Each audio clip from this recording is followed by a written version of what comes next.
Hello, this is Mike with TradeWinds RV Center here to congratulate you on your Intech Sol Horizon Rover edition.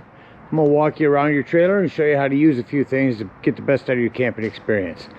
Let's start by talking about arriving at the campsite. A few things to think about when you're parking. On your campsite, you're going to leave plenty of room for your awning to come out, as well as your outdoor kitchen that slides in and out. On your off campsite, I really just want you to think about where your power and water connections are going to be. They're both going to be above your tire, just to the rear of it. So park accordingly so you can utilize facilities at the campsite. Once we arrive, unhook our hitch. First thing we're going to do is level our unit. Unit comes with a power tongue jack. Night docking light should you arrive at night. Simply retract or extend until your unit is level. Should you lose power, under this rubber stopper right here, your hand crank that I'm getting ready to use on your stabilizing jacks will fit on that and get this up and down without power. Once we got it level, next thing we do is stabilize it. All four corners of the unit have these little scissor stabilizing jacks. 3/4 inch hand crank. You can use a drill gun or an impact driver. Just slow down when you get to the bottom, because you're only going to want to run these down until they're taut. Remember, our unit's already level. We're just trying to stabilize it. So run these down just until you have some resistance on your hand crank. It feels like it's going to start lifting the unit. Go ahead and stop. Get all four of those down. We can hook up our power and water. Power cord. Big long 30 amp cord. Plugs in here in the side like a pistol grip. Put it at 11 o'clock. Turn it to noon. Put your black washer on. Now at the end of that 30 amp service, should you need to, there'll be a 30 to 15 amp reducer. So you can plug into a 110, comes with your convenience pack. Get your power hooked up. Let's hook up our water. Docking station is behind this door here. At campsites, we're going to hook up to the right side, which is your city water connection. First and foremost, a water pressure regulator. This water pressure regulator is going to reduce the water pressure to 40-50 psi, protecting the lines in your unit. Always use these because you don't know what the water pressure is at different campsites. Hook that up. Hook up your hose. Go ahead and turn that hose on. Step inside. Open up all of your water taps. Showers, sinks. Get a nice steady flow of water going through them. Shut them off and you're all set to camp. Now let's say we're going to go dry camping. In that case, we're in the same docking station. To the left is your freshwater tank. No need for a water pressure regulator here. You can simply gravity fill this until it's full. Two ways to tell it's full. One, there's an overflow valve right there. Or two, on the inside where you check the levels of your black and gray tanks, there's also a freshwater button. Keep an eye on this when you're filling it up. Don't overfill it. Once it is full, go ahead and go inside. Put this cap on, then whenever you want to utilize that water, you'll turn on your water pump. Do not turn on your water pump when using city water. That is already pressurized. All right, we're all set to camp. Power and water. Let me go ahead and walk you around the rest of the unit. Continuing right here in the docking station area. Here's our power. Here's our cable or satellite, wherever you're utilizing. Again, our docking station. It does have a little area here that you can swing that open to lock this and run your hose down through. Here's our hot water heater. Simply turn that on here. Wait till that's full. Set your temperatures inside. Big pass-through area here with the box from your backup camera. Well, it's a wheel you can put on the front instead of your sand plate, and a hand crank override for your awning on the other side. Continuing back up this side, we got a flue for our furnace. A couple things on that. One, make sure it's never blocked. Two, if you are running it, steer clear of it. It does get hot. Here's where you can plug in a solar panel, and that'll trickle charge your batteries, which are right behind your door here, right behind this area here inside. I'll show you those shortly. There's where we'll dump our black tank. Here's where we'll store our sewage hose. Again, our stabilizing jacks.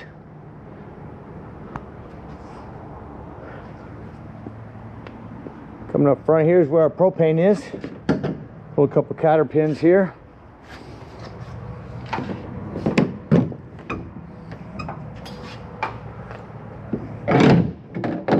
There's your propane. Simply pointing toward the tank you wish to be using. Lefty loosey to open. See See it turn green. When it turns red, you're out of gas. Got a big, what they call a bra for your front window here. Keep that protected from stones going down the road. It's a magnet for your door. I'll hold this door open for you. Screen door as well. Slide here. Got some power over here. A couple of 110s in case you want to cook outside. Spray port hose. You can pull this out. Connect your hose here to spray things off, including your cooking area. Where I pull this out, there's your quick connect LP for it. Magnet, hold this up. Push down and pull out. Now this is your girdle top. Keeping the paper on it just to keep it clean until you use it. But what you'll do is open it up and flip it so it'll actually set like this. There's your fridge freezer, depending on what you set it at. It's all strapped in. You can remove this out. There's where you plug it in at back here. Keep all that tucked away. I'll flip this back over for travel.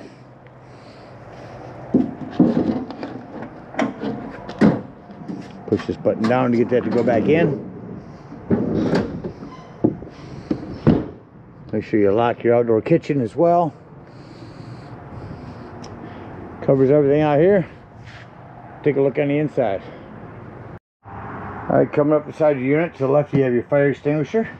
Make sure you and everyone that knows, that's camping with you, knows where that fire extinguisher is at in case of an emergency. 110 with GFCI reset right here. Ton of lighting. All of our lights. Bedroom ones actually will go down to turn it on.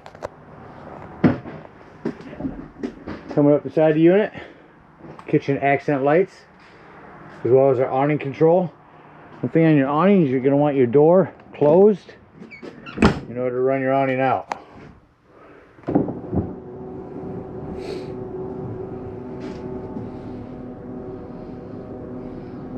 Run our awning out.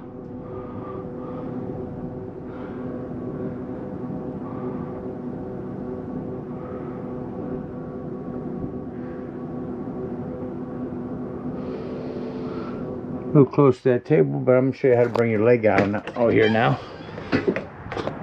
So just come to the corner here, pull this to the left, and the other end you pull it to the right. What that is doing is releasing it from here. Leg comes down, extend, pull up on this to lock it in. Of course, you will lift this up higher, get it nice and level. Do that from both ends. Alright, with the awning back in, I'm continuing through the unit. Got a little cooktop here, the glass top. Simply turn this to light, hit your spark. That's how quickly those light up.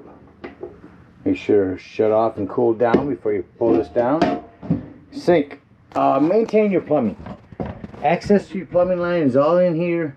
If you travel a lot with this, you're bouncing a house up and down the road, keep an eye on things. You want to make sure nothing's wiggled loose over time. Got another drawer here. This is your 12 volt carbon monoxide propane detector. That is always running off your battery, so keep that in mind.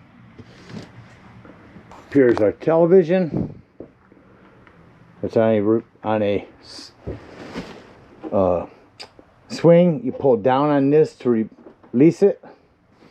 Over here is our air vent, max air set, air cell.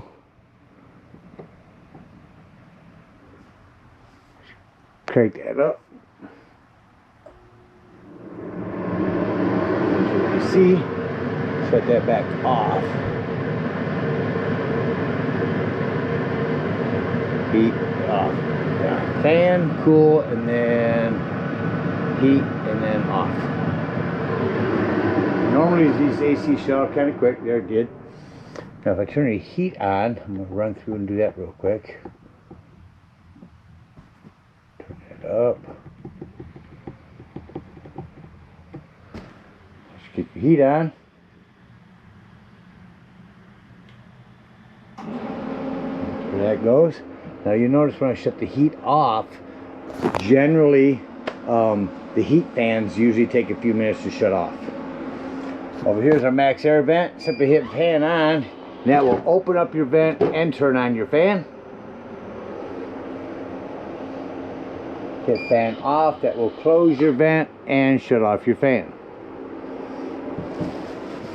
Underneath the bed, we're going to talk about some plumbing here in a minute. We'll get back to that. Back here in the corner, hello, one-touch lighting here. Bedroom lights you can turn on and off from laying in bed. Charging ports down here, 110 and USBs. So you have night light, ambient light, and then white light. Emergency escape window. Smoke alarm. Here's a hanger. This just pulls out. That swings down. You can hang clothes on that. Coming into our wet bath here. Do you have a hand crank open power exhaust vent here? Turn our lights back on here. Cover for your toilet paper. Again, hand crank open power exhaust. You couldn't see that before.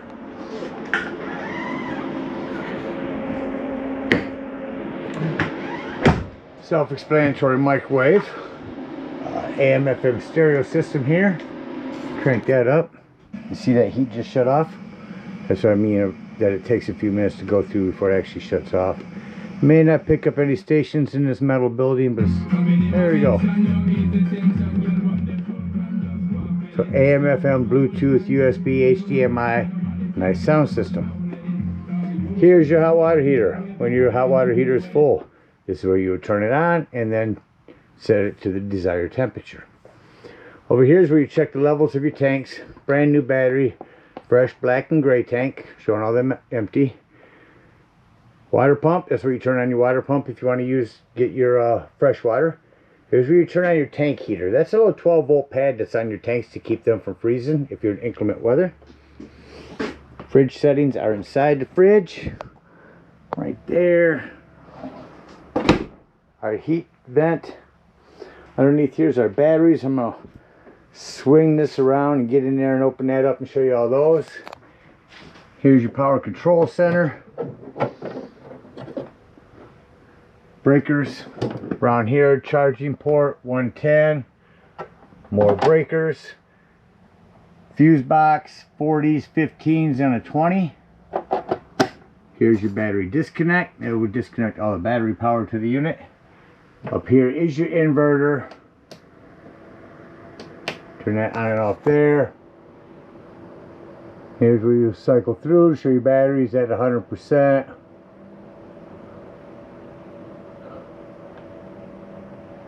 Amp hours, everything you need to know on how well your batteries will hold up is right on that display. Let me open this up, show you that real quick. So to access that, we're going to remove the table, step down on this button down here, and turn this to the left. That's going to get that out of there for you. Now if you want to make this a sleeping area, up here is a small pole. You can put this down in here, put your tabletop on top of that, put some cushions on top of there, and make this into a sleeping quarters. Actually, here's the cushion that'll go on top of your table, right up here as well. Alright, so just remove these two back cushions here. Gives you access to here. And your battery system. There's your Xantrex inverter over there, and there are your solar batteries. Let's go take a look at your water. So under our mattress here to the left, this is where our water lines come in from outside, and here is our water pump. Here's where we'll bypass our water lines when winterizing. Here's our freshwater tank. So access to all of your water lines is underneath your mattress with these easy access panels.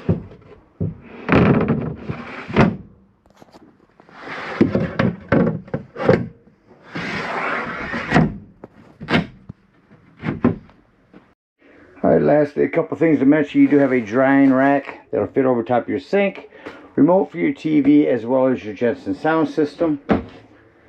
So act like we're getting ready to leave the campsite and close the unit up. I like to start by coming to my main control panel and shut off all these lights. And then I can look around and see if I left any accent ones on, which I didn't. So I'm just going to turn this main lights back on real quick so you can see.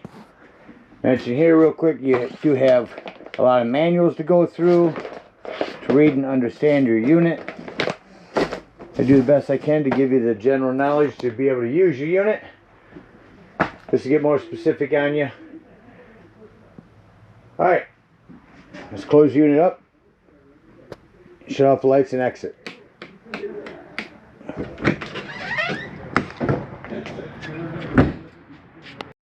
Okay, so if we're out dry camping, we'll get inside underneath the bed again, and we'll open up our freshwater tanks, dump them out. If we are alright, so if we are out dry camping or regular camping, either way, underneath that bed we're going to open up those low point drains, get them opened up, drain them out, lift up our stabilizing jacks and head on to the nearest dump station or home, whatever we're in need of. If we are at a campsite, we'll unhook our power, our water, our cable, bring up our stabilizing jacks, and head on up to the dump station. Now at the dump station, park accordingly. Your dump is going to be on your driver's side of your tow vehicle, front of your tire. That 10-foot hose comes with your convenience pack. Hook that up and pull your black handle. And it sounds like it's no longer draining. Go inside, make sure it is empty. When it is, go ahead and close that handle, take your sewage hose, and conveniently and sanitarily store it right in there. Again, we thank you guys so much for your purchase. Hope you enjoy the Sol for many years to come. Happy camping.